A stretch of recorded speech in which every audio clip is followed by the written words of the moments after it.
Del 25 de noviembre al 9 de diciembre de 2018, la Organización de los Pueblos Indígenas de la Amazonía Colombiana, OPIAC, a través de su Coordinación General y su Coordinación de Derechos Humanos y Paz, recorrió los departamentos amazónicos con el objetivo de informar y realizar la consulta previa sobre la articulación entre pueblos indígenas de la Amazonía colombiana y el Sistema Integral de Verdad, Justicia y Reparación y No Repetición, contemplado en el Acuerdo Final para la Paz. Conformado por un grupo interdisciplinario, el equipo técnico y las coordinaciones de la organización visitaron los territorios para dictar talleres y documentar la consulta, proceso del que surgieron avalados por las autoridades políticas y espirituales los mandatos de cada pueblo indígena, en donde se trazaron los derroteros para la minga, que se realizará los días 11 y 12 de este mes.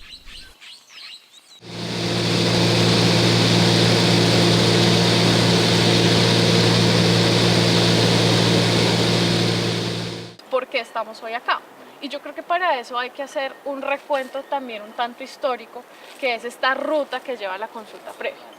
Primero, digamos que la Corte Constitucional, por petición de los pueblos indígenas, declaró inconstitucional el acto legislativo 01 del 2017. Porque ¿qué decía ese acto? Que la JEP iba a ser prevalente respecto de la JEI en casos que tuvieran que ver con conflicto. Y ahí básicamente estábamos desconociendo el gobierno propio de los pueblos indígenas, del país y por supuesto que nos implica a nosotros en la Amazonía. ¿Qué decidieron entonces? Se declara el artículo 9 inconstitucional y se empieza a armar una sala de concertación. Y empezamos a comunicarnos y a discutir y a decir, bueno, ¿cómo vamos a hacer entonces para que, además del acuerdo, el capítulo étnico tenga realidad? También dentro de la constitución del sistema, nosotros como pueblos indígenas tomemos decisiones. Y ahí la JEP, las magistradas de la JEP que ya construyeron un momento de comisión étnica, dicen como, bueno, llamemos a los pueblos indígenas. Eso es, si no estoy mal, en enero de este año. En febrero de este año empieza a conversarse ya no solamente JEP, sino todo el sistema. ¿Y qué pasa con todo el sistema? Que todo el sistema se da cuenta que cada uno, la VPD, que es la Unidad de Búsqueda de Personas Desaparecidas, y la CEP, que es la Comisión del Esclarecimiento de la Verdad, también va a llegar a territorio, también va a llegar a los pueblos indígenas y también va a hablar con estas poblaciones y no ha concertado cómo lo va a hacer. Sabiendo que, de nuevo, se supone que los pueblos indígenas están desde el acuerdo como uno de los actores fundamentales. Entonces, ya para marzo, para febrero, bueno, de hecho un poquito más hacia allá, perdón, empieza a ser muy, pero muy importante que entra la CEP, que entran los pueblos indígenas y que entran ustedes como OPIAC y entran ustedes como Comisión de Derechos Humanos. Entonces yo ahí sí quisiera oírte un poco sobre cómo fue que se hizo eso, cómo se dieron esas conversaciones y por qué llegamos acá, ya no solamente por el acuerdo legislativo, sino que yo sé que esto fue una disputa política. Bueno, lo que hace la OPIA a través de su equipo técnico o a través de la Comisión de Derechos Humanos, primero es la revisión al interior de la organización y pues, viendo toda esta problemática que hay, luego lo que hacen es a través de la comisión con las 5 organizaciones revisar, luego citar o hacer un llamado al gobierno, a las entidades competentes con lo de la Justicia Especial para la Paz. Se hacen mesas temáticas, luego se realizan comisiones de derechos humanos para tocar estos temas, luego lo que se hace es una mesa permanente de concertación, pues que es la instancia en realidad política en donde se toman las decisiones de ese nivel, ¿no? Y ahí ya se logra concertar una ruta, que es la ruta que hoy estamos aplicando, la ruta de consulta previa, obviamente, y esa ruta, pues con la ruta contemplar los tiempos y los espacios, que es a lo que estamos llegando hoy. Eso es, digámoslo así, como los pasos que nosotros hemos avanzado y bueno, gracias a esa lucha que no ha sido tan fácil, digamos, se ha logrado llegar con el gobierno a que se realice esta consulta, haciendo todas las exigencias, todas las problemáticas que ya se le hemos comentado. Bueno, pues esa es. Hoy estamos en el punto número 2, que es básicamente la consulta previa, y esperamos que estos mandatos los podamos llevar. Si no se hace este procedimiento, puede que nunca pase nada y nunca se resuelva nada.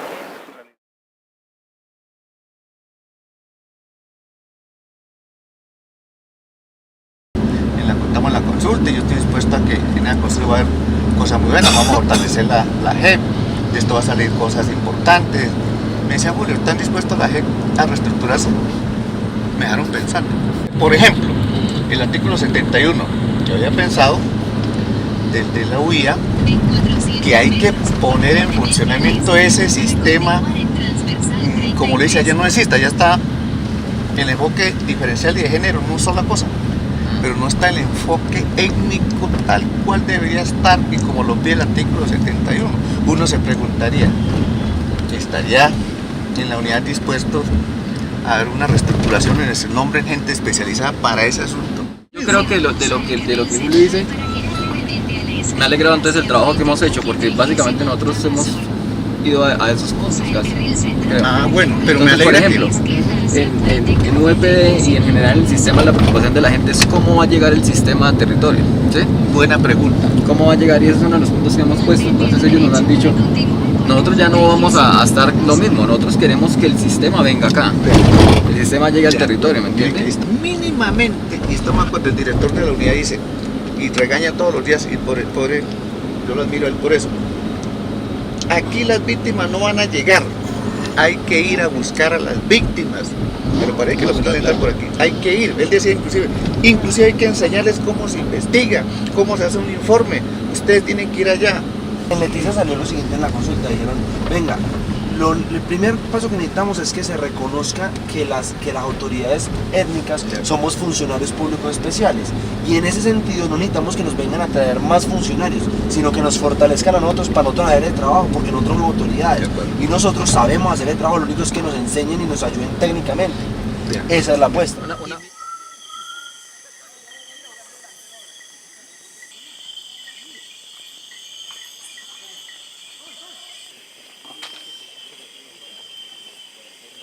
Significó relativamente lo que se abarca la JEP, pero para empezar, o sea, necesitamos saber en cada organización, cada pueblo, cómo estamos nosotros realmente como la JEP, la que es Jurisdicción Especial Indígena, propio dentro de nuestros ámbitos territoriales de cada pueblo, cómo estamos, si estamos realmente fortalecidos para poder hablar sobre un relacionamiento y comunicación, sobre una participación, sobre una articulación y coordinación, sobre una protección y la no discriminación ante la JEP, porque la JEP ya está estructurada, les decía el compañero, desde La Habana, Cuba y el gobierno y la FARC, la JEP está estructurada, y fuera de eso, como pueblos indígenas estábamos a un lado.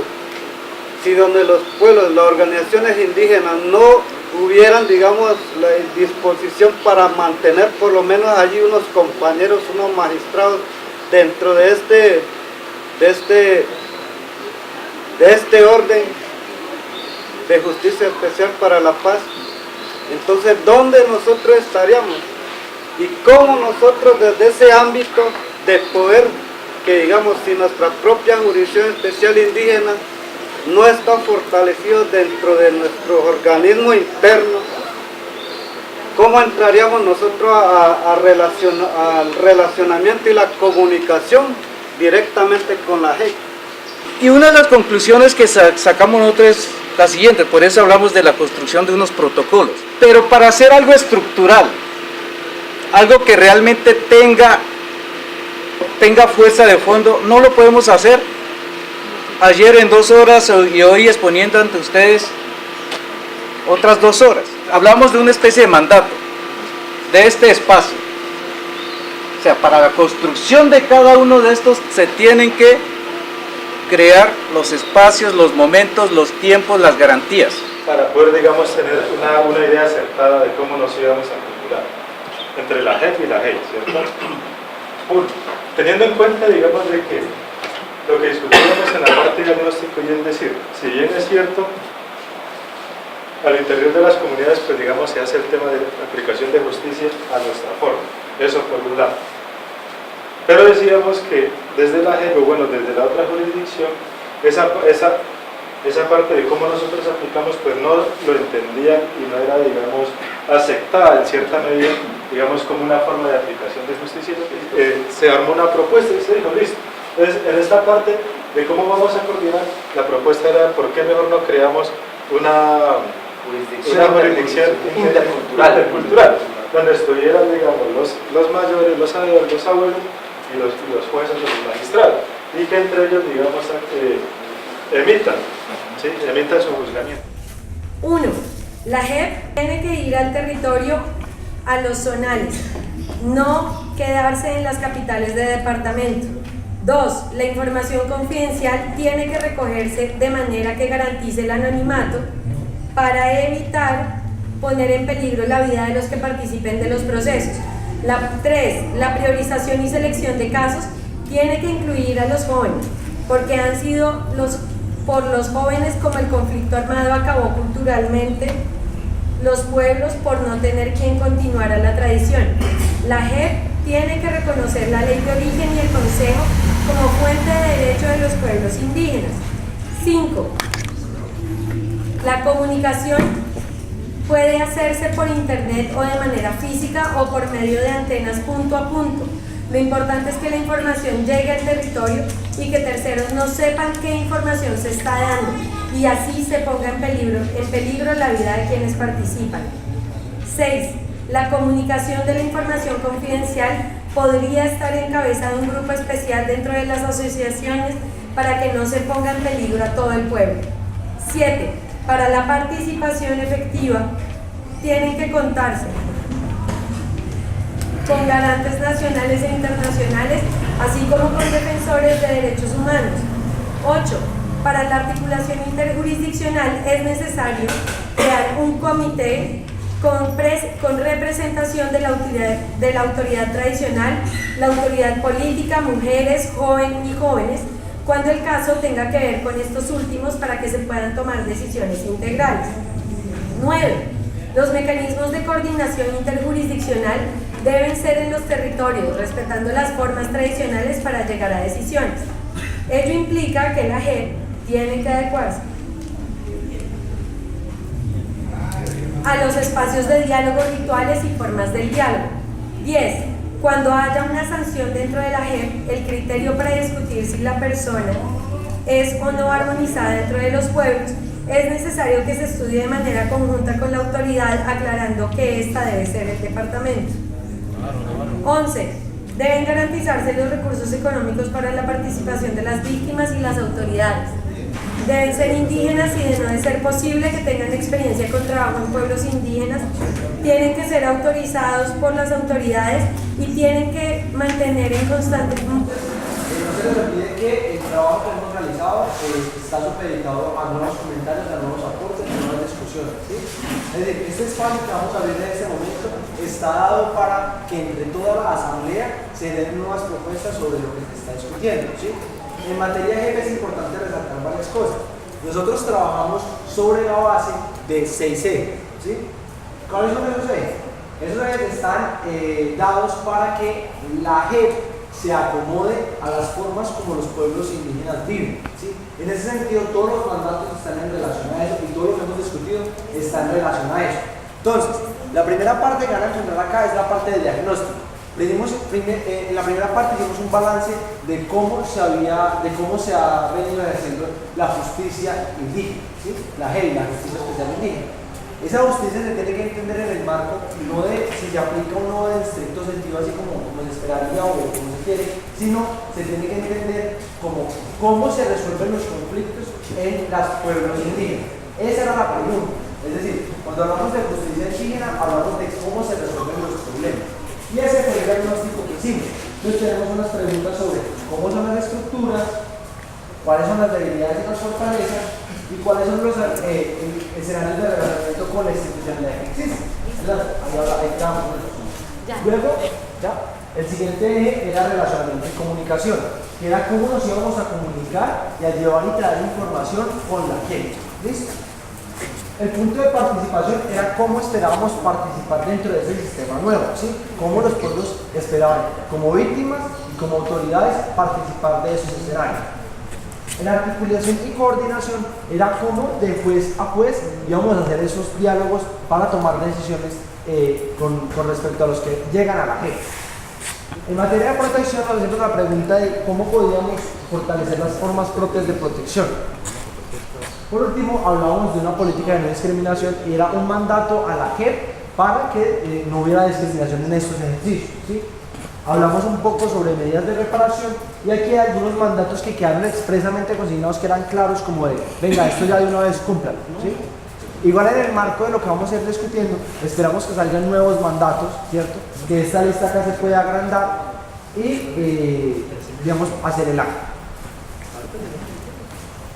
Tenemos el primer mandato, los fiscales, magistrados, deben pedir permiso a la autoridad para ingresar a los territorios. Segundo, la autoridad tiene derecho a abogado. Que los magistrados vengan al territorio y se dialoguen con las autoridades tradicionales, como una exigencia fundamental. Que la jurisdicción tenga presupuesto y no se acabe antes del tiempo previsto. Que la autoridad presente un informe por los pueblos indígenas del Bopés. Que las consultas tengan más de 2 días.